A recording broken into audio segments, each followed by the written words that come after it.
Pro kontra langsung bermunculan setelah Gubernur Anies Baswedan menerbitkan izin reklamasi untuk perluasan kawasan Ancol dan dunia fantasi. Kita akan perbincangkan dengan narasumber yang sudah bergabung di studio, ada Direktur Budgeting Metropolitan Watch, Amir Hamzah. Pak Amir, selamat sore. Selamat sore, Assalamualaikum warahmatullahi wabarakatuh. Waalaikumsalam warahmatullahi wabarakatuh. Dan juga lewat sambungan Zoom ada Direktur Eksekutif Walhi, Tubagus Soleh Ahmadi. Selamat sore, Mas Bagus. Selamat sore Mbak, apa kabar semua? Kabar baik, Mas Bagus. Ya, Walhi menganggap inkonsisten sikapnya Pak Anies, itu detailnya seperti apa? Ya, pertama kan keputusan gubernur ini ya, dia memberikan izin kepada dunia fantasi seluas kurang lebih 35 hektar, kemudian juga kepada Taman Impian Jaya Ancol sekitar 120 hektar, artinya 155 hektar. Nah, pertama, kenapa kita bilang tidak konsisten? Harusnya ketika pemerintah DKI Jakarta, dalam hal ini Gubernur DKI Jakarta, memutuskan untuk menolak atau tidak melanjutkan reklamasi, dan ini adalah merupakan keinginan bulat dari warga, terutama masyarakat pesisir dan lain pulau-pulau kecil yang sangat dirugikan keberatan dan keberatan reklamasi. Nah, seharusnya tidak ada reklamasi dalam bentuk apapun, sebesar apapun di wilayah DKI Jakarta. Terlebih lagi, kita masih ingat dalam catatan kita bahwa Pemprov DKI Jakarta memiliki keinginan untuk melakukan upaya pemulihan Teluk Jakarta. Tetapi kenapa upaya pemulihan Teluk Jakarta kita belum mendapatkan bagaimana model atau konsepnya Pemprov DKI Jakarta untuk memulihkan Teluk Jakarta, tetapi justru memberikan izin baru untuk kepada Dufan dan Ancol ya, untuk melakukan perluasan kawasan dengan mengeruk atau menimbun pantai yang lokasinya atau dengan kata lain dengan cara reklamasi. Kita tahan di sana, Mas Bagus. Pak Amir, ada yang salah dengan kebijakan Pak Anies menurut Pak Amir? Saya lihat begini, memang sebenarnya di dalam rencana pembangunan jangka panjang daerah yang berlaku sampai dengan tahun 2022 nanti, itu ada rencana kebijakan Pemda untuk membangun apa yang kita sebut waterfront city. Artinya membangun pantai utara Jakarta itu sehingga dia mencerminkan sebuah ibu kota yang betul-betul bermartabat, tidak kumuh seperti yang kita lihat sekarang ini. Nah, kemudian kalau kita kaitkan dengan janji kampanye Pak Anies misalnya, ini barangkali yang saya punya pemahaman yang agak berbeda. Karena? Kalau waktu kampanye itu yang dijanjikan oleh Pak Anies untuk tidak diteruskan adalah reklamasi dalam rangka pulau-pulau buatan. Sementara perluasan Taman Impian Jaya Ancol ini sangat berkaitan erat dengan rencana Pemda yang ada dalam rencana pembangunan jangka panjang DKI Jakarta dari tahun 2000 sampai tahun 2022 nanti. Itu adalah untuk membangun waterfront city, sebuah kota yang betul-betul menggambarkan posisi ibu kota ini yang betul-betul kota yang maju, kota yang aman, kota yang sejahtera. Kaitannya dengan pemulihan Teluk Jakarta yang dikritisi oleh Walhi tadi? Ya, saya kira itu nanti tidak ada, kita lihat nanti dari AMDAL yang akan dimajukan oleh PT Jaya Ancol. Kemudian kan nanti ada beberapa persyaratan yang harus mereka penuhi lagi, yaitu analisa tentang dari mana mereka mengambil pasir untuk melakukan pengurukan, bagaimana mereka melakukan pengurukan, kemudian rencana pembangunan prasarana di situ, jalannya, perumahannya dan lain-lain sebagainya, itu kan masih harus kita tunggu dari PT Jaya Ancol, dan itulah kewajiban yang harus ditagih oleh pemerintah DKI Jakarta. Oleh karena itu saya melihat bahwa sepanjang izin ini merujuk kepada apa yang diputuskan menjadi keputusan Presiden dalam bentuk keputusan Presiden nomor 52 tahun 1955, maka pemerintah daerah juga harus memenuhi beberapa hal dalam rangka menjaga agar supaya pelaksanaan reklamasi itu nanti memenuhi harapan banyak, termasuk harapan Walhi, bagaimana pemeliharaan Teluk Jakarta, karena nanti kita lihat kan bukan sekedar dari sisi perikanan atau kelautannya saja, tapi juga dari sisi komunikasi, ada aspek-aspek pertahanan dan keamanan yang memerlukan pertimbangan, yang berkaitan juga dengan alur-alur pelayaran dan lain-lain sebagainya. Begitu pula nanti ada kaitannya dengan kabel bawah tanah ke Pulau Seribu sampai ke Sumatera dan lain sebagainya. Ada banyak hal yang nantinya harus dipertimbangkan dan itu menjadi kewajiban dari pemerintah DKI Jakarta untuk menagih itu dari PT Jaya Ancol. Oke, kalau Walhi melihatnya seperti apa tadi? Yang pertama harus dipahami bersama-sama bahwa persoalan reklamasi ini bukan hanya persoalan teknis, tetapi adalah persoalan kebijakan politik dan paradigma terhadap lingkungan hidup. Nah, reklamasi mau dia dalam konsepnya apapun, dia tidak dibenarkan. Pertama, dia menimbun pantai yang bukan merupakan ekosistem awal, dan ini harusnya tidak dibenarkan. Kita juga kalau hanya persoalan teknis-teknis, saya pikir itu banyak perdebatan, tetapi yang harus didahulukan adalah upaya kebutuhan yang sangat mendesak kepada wilayah dan masyarakat ekosistem pesisir utara Jakarta yang sangat bergantung masa depannya, karena yang berkepentingan di situ tidak hanya masyarakat pesisir, tapi seluruh warga Jakarta yang mengharapkan dan menunggu kebijakan politiknya Gubernur DKI Jakarta maupun Pemprov DKI Jakarta memulihkan Teluk Jakarta. Bukan kemudian belum ada konsepnya tiba-tiba melakukan hal yang sama gitu ya. Jadi Walhi melihat bahwa konsep reklamasi yang disetujui Pak Anies ini belum matang betul? Bukan belum matang, artinya bukan itu yang harus dibuat. Yang harus diutamakan oleh Gubernur DKI Jakarta adalah melakukan upaya pemulihannya. Kan itu yang Jadi apapun bentuknya reklamasi tidak disetujui menurut Walhi, begitu? Ya, tidak dibenarkan dong, karena kan keinginan awalnya adalah memulihkan. Dan ini permasalahan pesisir utara juga bukan hanya terjadi kebijakan di tingkat Pemprov DKI Jakarta, di pusat pun bermasalah. Oke.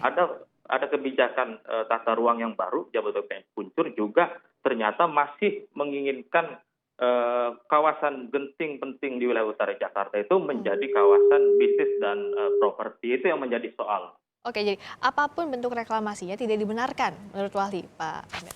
Ya, saya kira itu merupakan harapan dari masyarakat, tapi tentu kan pemerintah juga punya perhitungan, gitu kan. Jadi pertama-tama saya ingin melihat bahwa izin reklamasi ini diberikan karena pemerintah daerah khususnya DKI Jakarta terikat pada rencana pembangunan jangka panjang daerah yang berlaku sampai tahun 2022. Di mana salah satu program yang menonjol dari rencana pembangunan jangka panjang daerah itu adalah membangun sebuah waterfront city. Dalam pengertian bahwa bagian utara Jakarta itu akan dibangun sedemikian rupa, tentu baik dengan prasarana macam-macam, dan memperhitungkan berbagai aspek untuk mengembangkan Jakarta ini sebagai satu ibu kota yang betul-betul modern dan maju. Meskipun tadi dikhawatirkan soal pemulihan Teluk Jakarta ini akan terganggu dengan adanya reklamasi. Nah, itulah yang nanti kita lihat ke depan. Harapan untuk melakukan pemulihan Teluk Jakarta itu tentu akan kita lihat. Sektor apa yang harus dipulihkan? Pertama, apakah masyarakatnya, apakah fisik teluknya, atau kaitan antara pesisir pantai utara Jakarta dengan Pulau Seribu. Yang saya bilang tadi tentu ada aspek-aspek lain yang harus dipertimbangkan, dan itulah yang harus juga menjadi koreksi kita kepada Gubernur dan Pemprov DKI Jakarta untuk nanti dalam realisasi daripada perizinan itu menjadi sesuatu yang diwajibkan kepada PT Jaya Ancol nanti. Sehingga harapan masyarakat mengenai pemulihan Teluk Jakarta itu juga bisa berlaku dalam rangka pelaksanaan reklamasi ini. Okay. Saya ingin menyatakan bahwa pertama-tama reklamasi ini kan hadir begitu keluarnya keputusan Presiden nomor 52 tahun 1995. Ini payung hukum pertama, masih masa terakhir menjelang masa terakhir dari era Orde Baru, dan itulah yang dipakai sebagai hukum, dan namanya aja keputusan Presiden tentang reklamasi. Jadi based on itu Kepres 5295, Walhi dari Mas Bagus. Nah, ya. Yang penting untuk dijawab, saya pikir pertama adalah apa urgensinya Pemprov DKI Jakarta memberikan izin pelaksanaan perluasan kepada dunia Dufan dan Ancol. Itu apa yang menjadi pertanyaan kita, apa urgensinya? Mengapa kawasan tersebut harus direklamasi? Dan terutama wilayah tersebut adalah pantai publik.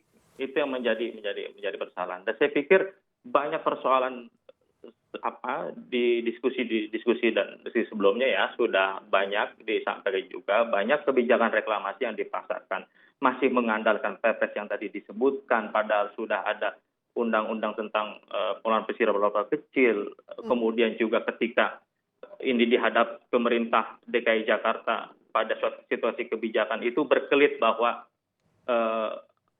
reklamasi bagian dari daratan. Saya pikir berhentilah pemerintah membuat kebijakan-kebijakan yang memang sesuai dengan seleranya gitu loh. Ini bukan kepentingan publik karena yang kita tahu sekarang pesisir utara Jakarta kita lihat itu kenapa saya bilang tadi mau baik pusat maupun daerah itu sama saja tidak memiliki keinginan yang jelas untuk memulihkan Teluk Jakarta. Semuanya masih memenuhi kepentingan dan hasratnya kelompok bisnis. Kebijakan Perpres yang baru ada dugaan alih fungsi kawasan di wilayah pesisir yang dibuat oleh pemerintah pusat dan kita tidak tahu apakah dalam pembuatannya dikoordinasikan kepada Pemprov DKI Jakarta. Kemudian ada pulau reklamasi, rencana reklamasi yang tiba-tiba tata ruangnya sudah ada padahal baru keputusannya kemarin itu sudah kalah. Ini yang kita tidak yang mohon maaf harus kita sampaikan kita mengalami cukup krisis kepercayaan kepada pemerintah baik pusat maupun DKI Jakarta karena sampai sekarang kita belum mendapatkan hal yang serius kedua pemerintah ini untuk memulihkan Teluk Jakarta. Jadi ada krisis kepercayaan. Mana komitmen pemerintah untuk pemulihan Teluk Jakarta apapun alasan reklamasinya? Saya kira itulah dilema yang dihadapi oleh pemerintah. Dan apa yang disampaikan oleh teman-teman dari Walhi tadi itu merupakan sesuatu yang nanti akan dijawab oleh pemerintah. Seberapa urgentkah urgensinya apa? Baik pemerintah daerah maupun pemerintah pusat. Nah oleh karena itu misalnya kita lihat sekarang selain seperti saya bilang tadi bahwa keberanian Pak Anies menerbitkan keputusan gubernur memberi izin kepada PT Jaya Ancol untuk perluasan kawasan Ancol ini bersumber dari keputusan Presiden nomor 52 tahun 95 dan kemudian juga tercantum dalam rencana pembangunan jangka panjang daerah yang masih berlaku sampai tahun 2022. Kemudian kan beberapa waktu lalu kan Presiden juga sudah menerbitkan PP nomor 60 tahun 2020 tentang penataan ruang Jakarta Jabodetabek Pungjur. Nah nanti bagaimana kita lihat misalnya tuntutan-tuntutan teman-teman dari Walhi ini dalam rangka perbaikan Teluk Jakarta, pemulihan Teluk Jakarta, itulah pemikiran-pemikiran yang harus ditampung oleh pemerintah. Jadi kalau dari Pak Amir kan jalan dulu ini kebijakannya, baru nanti dievaluasi. Tapi kalau teman-teman dari Walhi pengennya nggak usah aja dilakukan reklamasi ini, jangan dulu dimulai. Nah itulah maka di situ hanya ada dua peluang. Walhi bisa bisa melapor ke Ombudsman agar Ombudsman memerintahkan pemerintah DKI Jakarta maupun pemerintah pusat untuk merubah undang-undangnya atau Walhi yang memajukan gugatan kepada Pengadilan Tata Usaha Negara sesuai dengan apa yang tercantum dalam Undang-Undang Nomor 30 tentang penyelenggaraan pemerintahan negara hanya itu gitu kan karena Walhi kan tidak mau. Nah, tidak mau pemerintah sudah menetapkan kebijakan. Nah, Undang-Undang Nomor 30 tahun 2014 tentang penyelenggaraan pemerintahan itu menjamin bahwa masyarakat yang tidak setuju dengan keputusan pejabat publik, maka keputusan pejabat publik itu bisa mereka gugat di Pengadilan Tata Usaha Negara. Gitu. Jadi kalau Walhi apa langkah yang akan diambil?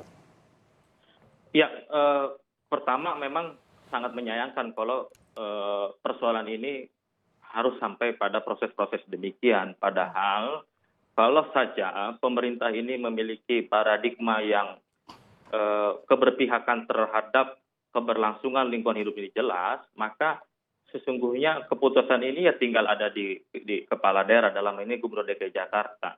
Yang menjadi soal artinya ya pemerintah jangan dong dengan gampang bilang bahwa ya kalau kamu tidak setuju ya lapor saja. Yang menjadi persoalan adalah bagaimana jaminan struktur tata kelola pemerintahan kita ini supaya yang struktur tata kelola pemerintahan ini yang berpihak pada lingkungan itu apa sih hari ini kalau bisa dikatakan. Nah yang bisa harusnya kita andalkan dan diharapkan ya keputusan politiknya pemerintah dalam hal ini Gubernur DKI Jakarta yang bisa memutuskan saya tidak setuju dengan reklamasi, saya tidak akan memberikan izin reklamasi. Artinya tidak bisa dong pemerintah mentelantarkan masyarakat ketika melakukan penolakan begitu saja untuk melaporkan ke sini, melaporkan kepada melalui jalur hukum misalnya. Lalu apa fungsinya pemerintah? Apa fungsinya legislatif di Jakarta saat ini? Sehingga jauh dari persoalan-persoalan real yang dihadapi oleh masyarakat. Nah, berikutnya itu sangat disayangkan kalau pemerintah akan bicara demikian. Itu sangat disayangkan sekali. Berikutnya kita nantikan apa keputusan juga DPRD DKI Jakarta menanggapi keputusan dari eksekutif ini dari Gubernur DKI Jakarta Anies Baswedan terkait dengan reklamasi kawasan Taman Impian Jaya Ancol. Kita akan nantikan apakah gugatan Walhi atau keresahan Walhi ini bisa dijawab nanti oleh Pemprov DKI. Terima kasih Mas Bagus Soleh Ahmadi, Direktur Eksekutif Walhi. Terima kasih juga Pak Amir Hamzah, pengamat kebijakan publik Budgeting Metropolitan Watch telah bergabung di Kompas Petang.